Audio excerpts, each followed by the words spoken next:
Hello बच्चों, आप सभी का हमारे YouTube चैनल आइडियल देव क्लासेस में स्वागत है। बच्चों, आज हम आपके लिए ओलंपियाड क्यूज कक्षा 6 से 8 के महत्वपूर्ण गणित के प्रश्न लेके आए हैं, जो आपकी परीक्षा के लिए बहुत ही इंपॉर्टेंट हैं। चलिए इसका प्रश्न क्रमांक 1 देखते हैं। प्रश्न क्रमांक 1 क्या कह रहा है? इनमें से कौन सी संख्या प्रकाश संख्या का उदाहरण नहीं है? यहाँ पे दिया है इनमें से कौन सी संख्या प्राकृत संख्या का उदाहरण नहीं है। तो प्राकृत संख्या कहाँ शुरू होती है? प्राकृत संख्या 1 से शुरू होती है। 1, 2 से लेके अनंत तक क्या होती है? प्राकृत संख्या। आपको यहाँ 4 ऑप्शन दिए हैं, A, B, C, D। यहाँ से ये बताना है कि कौन सी प्राकृत संख्या का उदाहरण नहीं है। तो 1, 2, 3 तो प्राकृत संख्या का उदाहरण है, तो यहाँ पे 0 प्राकृत संख्या का उदाहरण नहीं है। तो इसका सही आंसर क्या हो जाएगा? A number 0। 0 प्राकृत संख्या का उदाहरण नहीं है। नेक्स्ट अगला प्रश्न, प्रश्न नंबर 2। इनमें से कौन सी संख्या 48 का योज्य प्रतिलोम है? तो आपको यहाँ पे किसका? 48 का योज्य प्रतिलोम बताना है। तो 48 का योज्य प्रतिलोम क्या हो जाएगा? ऋण 48। तो इसका सही आंसर हो जाएगा C नंबर का, ऋण 48। नेक्स्ट क्वेश्चन देखिए, क्वेश्चन नंबर 3। क्वेश्चन नंबर 3 में क्या कह रहा है? इनमें से कौन सी संख्या पूर्णांक का उदाहरण है? तो पूर्णांक कौन सी संख्या होती हैं? ऋणात्मक संख्या भी होती है, धनात्मक संख्या भी होती हैं, और शून्य भी होती है पूर्णांक संख्या। तो यहाँ पे शून्य भी पूर्णांक का उदाहरण है, 5 भी, ऋण 5 भी और 9 भी। तो इसका सही आंसर हो जाएगा उपरोक्त सभी संख्या पूर्णांक का उदाहरण है।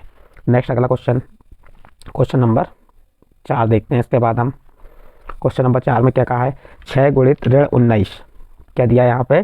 6 का गुणा किस में करना है? कोष्टक के अंदर जो संख्या दी है ऋण 19। तो धन देखो, संख्या 6 क्या है? धनात्मक। धन का ऋण में गुणा की तो क्या आ जाएगा? ऋण। और 6 का 19 में गुणा करेंगे तो क्या आएगा? 114। तो इसका आंसर, सही आंसर क्या हो जाएगा? ऋण 114। तो इसका B नंबर का आंसर सही है। नेक्स्ट अगला प्रश्न, भिन्न 8/11 में हर का मान क्या है? जो आपकी भिन्न दी है क्या? 8/11। तो ऊपर वाली संख्या क्या कहलाती है? अंश। और नीचे वाली संख्या क्या कहलाती है? हर। तो आपको यहाँ किसका मान पूछा है? हर का मान। तो हर का मान क्या हो जाएगा यहाँ पे? 11।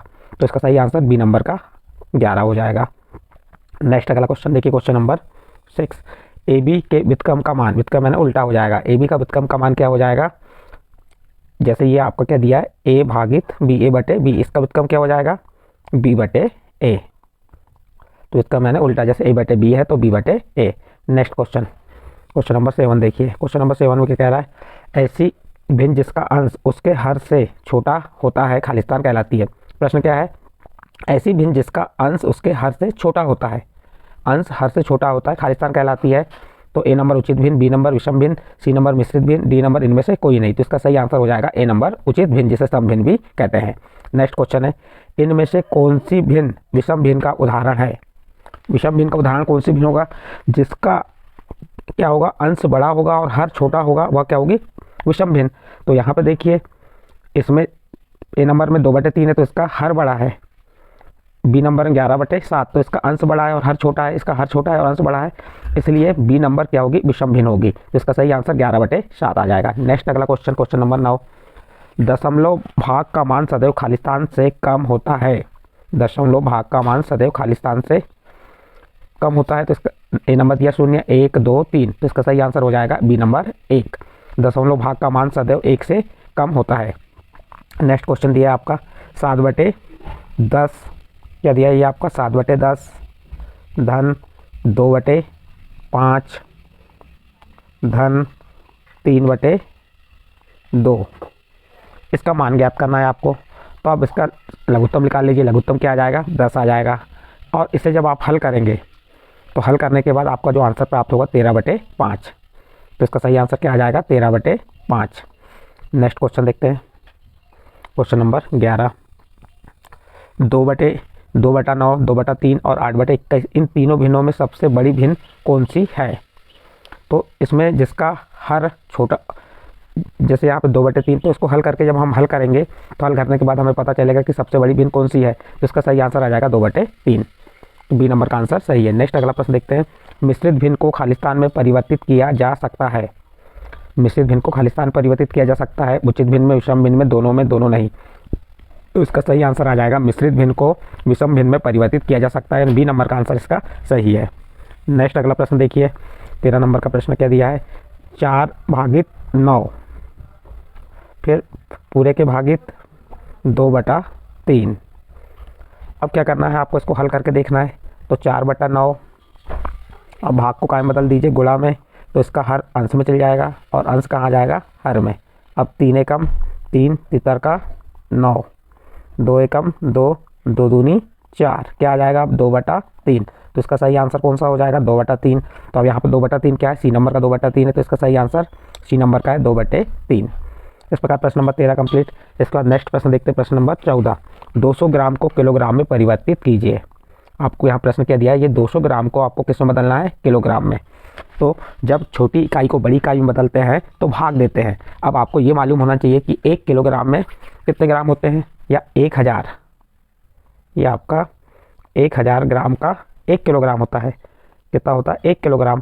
तो इसलिए 200 ग्राम में क्या हो जाएगा, तो इन दोनों का गुणा होगा 1000 का भाग, तो 200 भागित क्या आ जाएगा आपका यहाँ पे 1000। जब हम ये 2 शून्य से 2 शून्य क्रॉस हो गए और नीचे 1 शून्य है, तो ऊपर की संख्या 1 संख्या बाद दशमलव, तो 0.2। तो इसका सही आंसर क्या हो जाएगा, सी नंबर का सी नंबर का नहीं, डी नंबर का आंसर सही होगा 0.2 किलोग्राम। 200 ग्राम को जब हम किलोग्राम में बदलेंगे तो उसका आंसर क्या आ जाएगा 0.2 किलोग्राम। नेक्स्ट अगला प्रश्न देखते हैं, प्रश्न नंबर 15। प्रश्न नंबर 15 में दिया है, क्या दिया है, 42/42.8 भागित 0.02। अब इसको हल करने पे यहाँ पे क्या आंसर आएगा आपको ये बताना है। तो देखिए यहाँ पे कितनी संख्या बाद दशमलव है, ऊपर 1 संख्या और नीचे 2 संख्या बाद। तो नीचे 2 संख्या बाद तो ऊपर 2 शून्य लग जाएंगे, ये 8 2 8, ये 2 शून्य बढ़ा दिए दशमलव के, और ऊपर 1 संख्या बाद है तो क्या आ जाएगा 4 2 नहीं, यहाँ पे क्या आएगा आपका 0.02 है, तो यहाँ पे 1 संख्या बाद दशमलव बढ़ जाएगा, तो 2 20 आ जाएगा। अब 1 शून्य से 1 शून्य काट क्रॉस कर दिया, अब 2 को भाग दी, 2 दूनी 4, 2 एकम 2, 2 चौके 8, 2 शून्य 0, कितना आ गया 2140। तो इसका सही आंसर क्या हो जाएगा, ए नंबर का 2140। इसका नेक्स्ट प्रश्न देखते हैं, प्रश्न नंबर 16। सबसे बड़े और सबसे छोटे प्रेक्षण के अंतर को खालिस्तान कहते हैं। सबसे बड़े और सबसे छोटे प्रेक्षण के अंतर को क्या कहते हैं, माध्यक, प्रतिनिधिमान, परिसर, इनमें से कोई नहीं। तो इसका सही आंसर आ जाएगा सी नंबर का परिसर। सबसे बड़े और सबसे छोटे प्रेक्षण के अंतर को परिसर कहते हैं, तो सी नंबर का आंसर सही है। नेक्स्ट अगला प्रश्न देखते हैं, प्रश्न नंबर 17। किसी घटना के घटित होने की संभावना को खालिस्तान कहते हैं। किसी घटना के घटित होने की संभावना को खालिस्तान कहते हैं, तो इसका सही आंसर आ जाएगा प्रायिकता। किसी घटना के घटित होने की संभावना को प्रायिकता कहते हैं। प्रश्न नंबर 18। प्रथम 5 पूर्ण संख्याओं का माध्य ज्ञात कीजिए। प्रथम 5 पूर्ण संख्या कहाँ शुरू होती है, शून्य से। तो 0, धन 1, धन 2, धन 3, धन 4, ये क्या हो गई हमारी प्रथम 5। और कुल संख्या कितनी है 5 है, तो 5 का भाग दे देंगे, इन सबको जोड़ देंगे। 1 में 2 जोड़े 3, 3 में 3 जोड़े 6, 6 में 4 जोड़े 10, कितना हो गया 10/5। और 5 का भाग हम 10 में देंगे, कितने बार जाएगा 2 बार। तो इसका सही आंसर क्या आ जाएगा 2। इसका सही आंसर बी नंबर का आंसर सही है। नेक्स्ट अगला क्वेश्चन देखते हैं, क्वेश्चन नंबर 19। एक सिक्के को फेंकने पर पट आने की प्रायिकता क्या होगी। देखिए जब सिक्के में 2 भाग होते हैं, पट और चित, यदि हम एक सिक्के को फेंकेंगे तो पट आएगा या चित, यानी कि कुल परिणाम कितने हो गए 2। कुल परिणाम कितने हो गए हमारे 2। अब क्या आने की प्रायिकता ज्ञात करने को कह रहा है, पट आने की, तो पट यानी 1, तो 1/2। इसका सही आंसर क्या हो जाएगा 1/2, सी नंबर का आंसर सही है। नेक्स्ट प्रश्न, प्रश्न नंबर 20 क्या कह रहा है देखते हैं, चलिए। प्रश्न नंबर 20 में 19, 25, 23, 20, 9, 20, 15, 10, 5, 16, 25, 20, 24, 12, 20 दिए गए आंकड़ों का बहुलक ज्ञात करना। तो बहुलक यानी जो आंकड़े सबसे अधिक बार आए होंगे वह उसके बहुलक कहलाएगा। देखिए यहाँ पे सबसे अधिक बार 20, 1 2 3 4 बार 20 आया है, तो आप इनको आरोही या अवरोही क्रम में जमा के रख लेंगे और देखेंगे जो सबसे अधिक बार आया है वह क्या कहलाएगा बहुलक। तो सबसे अधिक बार क्या आया है यहाँ पे 20 आया है, तो इसका सही आंसर कौन सा हो जाएगा ए नंबर का 20। बहुलक क्या हो गया इसका 20। नेक्स्ट प्रश्न देखते हैं, प्रश्न नंबर 21। 52 पत्तों की एक ताश की गड्डी में से एक पत्ता निकालने पर इक्का आने की प्रायिकता क्या होगी। देखिए एक पत्ता निकाल रहे हैं तो इक्का आने की प्रायिकता ज्ञात करना है आपको। 52 पत्तों, अब देखिए 52 पत्तों के कि एक ताश की गड्डी में से एक पत्ता निकालने पर इक्का आने की प्रायिकता ज्ञात कीजिए। टोटल पत्ते कितने होते हैं, जैसे ईंट के होते हैं 13, पान के 13, तो इस प्रकार 13 पत्ते होते हैं। यदि वहाँ से हम एक इक्का निकालते हैं तो अनुकूल परिणाम 1 हो गया और कुल परिणाम कितने हो गए 13, तो इसका आंसर क्या हो जाएगा 1/13, सी नंबर का आंसर सही है। इसके बाद आपका प्रश्न नंबर 22। चलिए प्रश्न नंबर 22 देखते हैं क्या कह रहा है इसमें। इनमें से अचर संख्या कौन सी है, ए एम एक्स, ये क्या है चर संख्या है और एक क्या है अचर, तो इसका सही आंसर कौन सा हो जाएगा डी नंबर का। एक यहाँ पे क्या है अचर संख्या। उसके बाद दिया है आपको p धन 4 बराबर 15, दिए गए समीकरण में p का मान ज्ञात कीजिए। आपको क्या दिया है, ये p धन 4 बराबर 15। तो इसमें आपको किसका मान ज्ञात करना, p का मान ज्ञात करना है। तो यहाँ पे आप धन 4 का क्या करेंगे, बराबर परस्पर पक्षांतर। तो p बराबर क्या हो जाएगा, 15 धन 4 का पक्षांतर की तो ऋण 4। तो p बराबर क्या आ जाएगा, 15 में से 4 घटाए तो 11। अब देखिए 4 ऑप्शन में से 11 है क्या, 4, 15, 11 और 15/4। इसमें 11 दिया, इसका सही आंसर हो जाएगा सी नंबर का 11। नेक्स्ट अगला प्रश्न देखते हैं, प्रश्न नंबर 24। क्या दिया प्रश्न नंबर 24 में, प्रश्न नंबर 24 में दिया 2i धन 5/2 बराबर 37/2। दिए गए समीकरण में y का मान ज्ञात कीजिए। समीकरण दिया है, इसमें आपको किसका y का मान ज्ञात करना है। क्या करेंगे, इसको हल करेंगे। चलिए ये धन 5/2 का पक्षांतर कर दिए, तो यहाँ क्या बचेगा, 2i बराबर 37/2 ऋण 5/2। 2i बराबर, इसका एलसीएम क्या आ जाएगा, 2 2 पर 37 ऋण 5। अब क्या होगा यहाँ पे, ये y बराबर क्या हो जाएगा, 37 में से 5 घटाए तो कितना बच गया, 34 और भागित में 4 आ जाएगा। सॉरी 37 में से 5 घटाए 32, क्या बचेगा यहाँ पे, 32 आ गया। और ये 2 गुणा में है तो गुणा में तो भाग में चल जाएगा, 2 का 2 में गुणा कितना हो गया, 4। और 4 का भाग 32 में देंगे कितने बार जाएगा, 8 बार। तो y का मान क्या आ जाएगा, 8। तो इसमें देखिए 8 है क्या, बी नंबर का है 8, तो इसका सही नंबर बी नंबर 8 आ जाएगा। इस प्रकार से आपको हल करके देखना पड़ेगा प्रश्नों को, तब आप इसका उत्तर बता पाएंगे। 25 नंबर का प्रश्न देखिए, वह कौन सी संख्या है जिसके 1/3 में 5 जोड़ने पर 8 प्राप्त होता है। माना वह संख्या क्या हो गई हमारी, x। कौन सी संख्या है जिसके 1/3 में क्या करना है, 5 जोड़ने पर कितना प्राप्त होता है, 8। तो अब क्या करेंगे, हम इसका पक्षांतर कर देंगे। 8 में से 5 घटाएंगे कितना बचेगा, 3। और जब इस देखिए यहाँ पे क्या हो जाएगा, 1/3 x बराबर 8 धन 5 का पक्षांतर की तो ऋण 5। तो 1/3 x बराबर 8 में से 5 घटाए तो कितना आ गया, 3। अब ये 1/3 गुणा में तो पक्षांतर होगा तो क्या हो जाएगा, x बराबर 3 गुणित 3/1 और 3 का 3 में गुणा की 3 का 9। तो इसका आंसर क्या हो जाएगा, 9 हो जाएगा आंसर। तो देखिए यहाँ पे 9 ऑप्शन का है क्या है, इसका ए नंबर का आंसर सही होगा 9। नेक्स्ट अगला प्रश्न देखते हैं, प्रश्न नंबर 26। प्रश्न नंबर 26 में क्या क्या है, दिए गए कथन से समीकरण बनाइए। संख्याओं x और 4 का योग 9 है, तो x धन 4 बराबर 9। तो इसका सही आंसर क्या हो जाएगा, x धन 4 बराबर डी नंबर का आंसर इसका सही है। नेक्स्ट प्रश्न देखते हैं, प्रश्न नंबर 27। एक रेखाखंड के अंत बिंदु होते हैं, एक रेखाखंड के अंत बिंदु होते हैं 1 2 3 4 या अनंत। चलिए एक रेखाखंड बना के देखते हैं। ये क्या हो गया, आपका रेखाखंड हो गया, और इसके अंत बिंदु कितने होते हैं, तो ये 1 2, इसके अंत बिंदु कितने होंगे, 2 होंगे। तो इसका सही आंसर क्या आ जाएगा, 2। बी नंबर का आंसर इसका सही है कि एक रेखाखंड के 2 अंत बिंदु होते हैं। नेक्स्ट अगला प्रश्न, जब 2 कोणों की मापों का योग 180 अंश होता है तो उनमें से प्रत्येक कोण दूसरे कोण का, देखिए इसको छोटा कर दे रहे हैं थोड़ा। जब 2 कोणों की मापों का योग 180 अंश होता है तो उनमें से प्रत्येक कोण दूसरे का खालिस्तान कहलाता है। तो क्या कहलाता है, जब 2 कोणों की मापों का योग 180 अंश होता है तो उनमें से प्रत्येक कोण दूसरे का संपूरक कहलाता है। तो इसका सही आंसर क्या आ जाएगा, बी नंबर का संपूरक। नेक्स्ट क्वेश्चन देखिए, क्वेश्चन नंबर 29।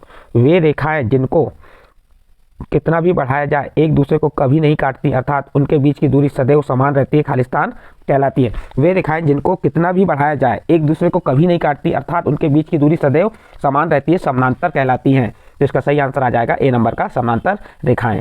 नेक्स्ट अगला प्रश्न देखते हैं, प्रश्न नंबर 30।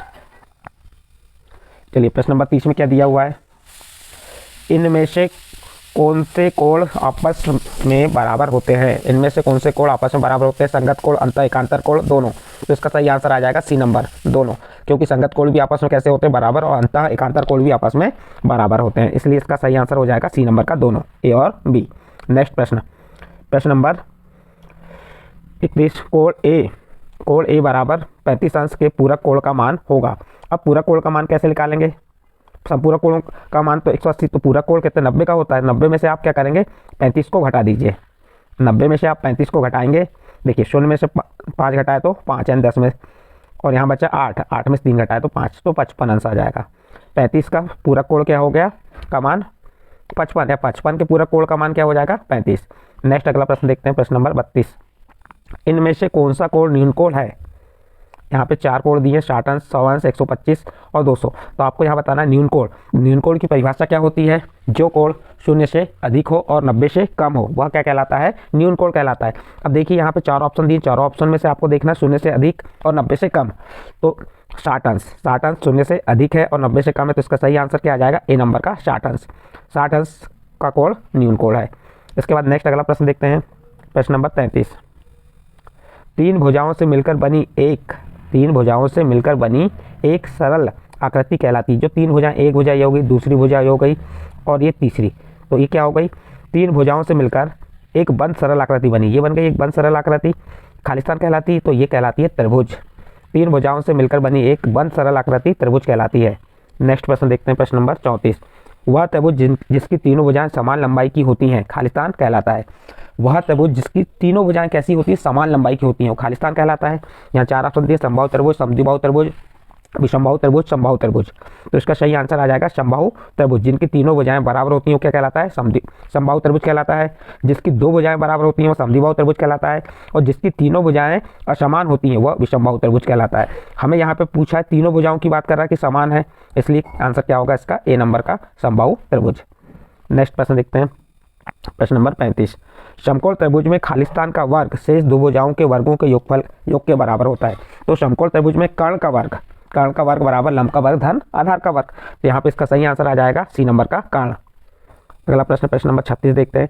इनमें से कौन सा कथन असत्य है? त्रिभुज के तीनों अंतःकोणों का योग 180 अंश होता है, कथन सत्य है। प्रत्येक त्रिभुज की किन्हीं 2 भुजाओं का योग तीसरी भुजा से बड़ा होता है, ये भी कथन सत्य है। समबाहु त्रिभुज में कर्ण का वर्ग शेष 2 भुजाओं के वर्गों के योग के बराबर होता है, यह कथन भी सही है। सॉरी, क्या कह रहा है? समबाहु त्रिभुज में कर्ण का वर्ग शेष 2 भुजाओं के वर्गों के योग के बराबर होता है, यह कथन असत्य है। समबाहु त्रिभुज में नहीं होता, ये समकोण त्रिभुज में होता है। तो इसलिए इसका सही आंसर कौन सा हो जाएगा? सी नंबर का। इसके बाद डी नंबर के भी सही है, तो इसका असत्य कथन क्या होगा? सी नंबर का। नेक्स्ट प्रश्न, प्रश्न नंबर 37 देखिए। एक त्रिभुज के 2 कोण 30 अंश तथा 80 अंश है, इस त्रिभुज का तीसरा कोण ज्ञात कीजिए। देखिए एक त्रिभुज के 2 कोण दिए हैं, त्रिभुज के तीनों कोणों का योग कितना होता है? 180 अंश। तो हम क्या करेंगे? इन दोनों कोणों को जोड़ देते हैं, 110 हो गया और 110 को 180 में से घटा दीजिए तो कितना आ जाएगा? 70 अंश। तो इसका तीसरा कोण क्या हो जाएगा? 70 अंश हो जाएगा। तो इसका सही आंसर हो जाएगा बी नंबर का 70 अंश। नेक्स्ट अगला प्रश्न देखिए, प्रश्न नंबर 38। जिस मूल्य पर कोई वस्तु खरीदते हैं उसे उस वस्तु का खालिस्तान कहते हैं। जिस मूल्य पर कोई वस्तु खरीदते हैं उसे उस वस्तु का क्रय मूल्य कहते हैं। यदि बेचते हैं तो उसे विक्रय मूल्य कहते हैं। और यदि हम किसी वस्तु को खरीदने जाते हैं और उस पर जो मूल्य लिखा रहता है वह क्या कहलाता है? अंकित मूल्य। लेकिन यहाँ प्रश्न क्या पूछा है? जिस मूल्य पर कोई वस्तु खरीदते हैं उसे उस वस्तु का खालिस्तान कहते हैं, तो क्रय मूल्य कहते हैं। नेक्स्ट प्रश्न देखिए। यदि क्रय मूल्य वस्तु के विक्रय मूल्य से अधिक है, देखिए क्रय मूल्य विक्रय मूल्य से अधिक होता है तो हमें क्या होगी? हानि होगी या लाभ होगा? तो यहाँ पे हमें हानि होगी। तो इसका सही आंसर क्या हो जाएगा? 39 का हानि। इसके बाद प्रश्न नंबर 40 देखिए, क्या कह रहा है इसमें? 32 विद्यार्थियों में 8 अनुपस्थित हैं। विद्यार्थियों का प्रतिशत अनुपस्थित हैं, कितने प्रतिशत अनुपस्थित हैं? तो आप इसका प्रतिशत निकाल लेंगे तो इसका सही आंसर आ जाएगा आपका 25%। 8 चौके 32, 1/4 भाग आ रहा है, इसलिए 25%। इसको हल करके भी देख सकते हैं। नेक्स्ट अगला प्रश्न, 15 किस संख्या का 75% है? तो 15 किस संख्या का? तो 15 ने 1/3 भाग है, तो ये किसका? 20 का। 15 किस संख्या का है? 75%, तो 20 का। इसका सही आंसर आ जाएगा 20। नेक्स्ट अगला प्रश्न देखते हैं, प्रश्न नंबर 42।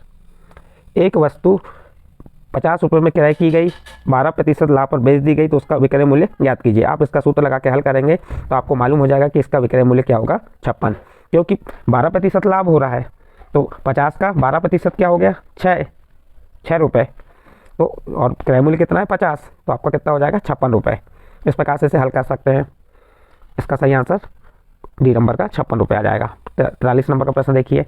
किसी धन का 5% वार्षिक दर से 3 वर्ष का ब्याज 450 होता है, तो वह धन ज्ञात कीजिए। तो आपको यहाँ पे वह धन ज्ञात करना है, मूलधन ज्ञात करना है। तो साधारण ब्याज का सूत्र लगा देंगे और हल करेंगे तो आपको मालूम हो जाएगा। चलिए देखते हैं हल करके हम। देखिए हमारे को क्या दिया है? ब्याज दिया है 450। क्या दिया है? 450 ब्याज दिया है।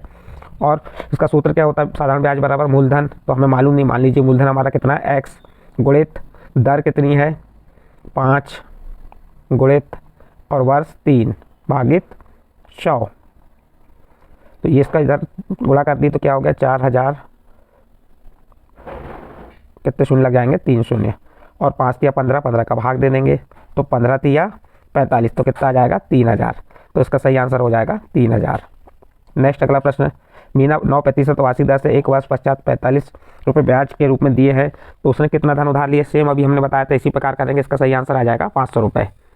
नेक्स्ट प्रश्न 45 नंबर का प्रश्न है आपका, खालिस्तान संख्या को P/Q के रूप में प्रदर्शित किया जा सकता है, कौन सी संख्या को P/Q के रूप में प्रदर्शित किया जा सकता है, तो इसका सही आंसर आ जाएगा परिमेय संख्या। परिमेय संख्या को हम क्या करते हैं, P/Q के रूप में प्रदर्शित करते हैं, तो इसका डी नंबर का आंसर सही है। नेक्स्ट अगला प्रश्न देखते हैं, इनमें से कौन सी संख्या परिमेय संख्या का उदाहरण है, 9, तो 9 को भी P/Q के रूप में लिख सकते हैं, 9/1 ये भी परिमेय संख्या है, 3/5 भी परिमेय संख्या है, और ऋण 6 इसे भी P/Q के रूप में लिख सकते हैं, इसलिए तो ये तीनों परिमेय संख्या है, तो आंसर आ जाएगा उपरोक्त सभी। नेक्स्ट अगला प्रश्न नंबर 47 देखते हैं, इनमें से कौन सा कथन असत्य है, आपको यहाँ से असत्य कथन बताना है। सभी पूर्णांक और भिन्न परिमेय संख्या हैं, सभी पूर्णांक और भिन्न क्या है, परिमेय संख्या है, तो कथन सत्य है। सभी परिमेय संख्या भिन्न हो यह आवश्यक नहीं, सभी परिमेय संख्या भिन्न हो यह आवश्यक नहीं, ये भी कथन सत्य है। दो परिमेय संख्याओं के मानक रूप समान हो तो दोनों परिमेय संख्या समान होती है, ये भी कथन सत्य है। दो परिमेय संख्याओं के बीच सीमित परिमेय संख्या होती है, यह कथन असत्य है। दो परिमेय संख्याओं के बीच असीमित परिमेय संख्या होती है, अनंत परिमेय संख्याएं होती हैं, इसलिए इसका सही आंसर हो जाएगा डी नंबर का। नेक्स्ट प्रश्न नंबर 48, 18/45 का मानक रूप क्या होगा, तो हम इसे क्रॉस करते हैं, तो आप इसको हल करके देखेंगे। जैसे 18/45 है तो 9 से 18 काटे तो 2 बार कटा, और 45 को काटे 5 बार तो 2/5, तो इसका मानक रूप आ जाएगा 2/5, यानी ए नंबर का आंसर सही है। इसके बाद प्रश्न नंबर 49 में क्या कह रहा है, चलिए देखते हैं हम क्या कह रहा है। 5/4 धन ऋण 11/4 ये दिया आपका, तो इसको हल करेंगे तो इसका एलसीएम क्या आ जाएगा 4 आ जाएगा, लघुत्तम समाप्त क्या आ गया 4, 5 धन ऋण का ऋण 11, अब 5 में से 11 को घटा दीजिए तो कितना आ गया ऋण 6। ऋण क्यों आया, क्योंकि बड़ी संख्या के सामने ऋण का चिन्ह है, भागित 4, और 2 से क्रॉस करें 2 दूनी 4, 2 तिया 6, तो ऋण 3/2, इसका सही आंसर क्या आ जाएगा बी नंबर का ऋण 3/2। नेक्स्ट अगला प्रश्न देखते हैं, प्रश्न नंबर 50 में क्या कह रहा है, बड़े कोष्टक में दिया हुआ है आपका, चलिए इसको भी हल करके देख लेते हैं हम। क्या दिया बड़े कोष्टक में 3/ छोटे कोष्टक में ऋण 5, छोटा कोष्टक बंद इसका, और ये बड़ा कोष्टक बंद, गुणित बड़े कोष्टक में और छोटा कोष्टक ऋण 5/3, बड़ा कोष्टक बंद। इसको हल करेंगे तो देखिए ये 3 से 3 कैंसिल हो गया, ऋण 5 से ऋण 5 कैंसिल हो गया, कितने बार कैंसिल हुआ, एक बार, तो इसका सही आंसर क्या हो जाएगा 1, तो बी नंबर का आंसर सही है। इस प्रकार आपका प्रश्न नंबर 50 यहाँ पे कंप्लीट हुआ। बच्चों हमने यहाँ पे आपको जो आपकी ओलंपिक परीक्षा है उसके लिए 50 प्रश्न बताए, जो महत्वपूर्ण प्रश्न है आपके पेपर के दृष्टिकोण से तो बहुत ही महत्वपूर्ण है। यदि आपको ये हमारे द्वारा बताए गए 50 क्वेश्चन समझ आए हों तो आप हमारे चैनल आइडियल देव क्लासेस को सब्सक्राइब कीजिए, लाइक कीजिए एवं अन्य ग्रुप में शेयर जरूर कीजिए।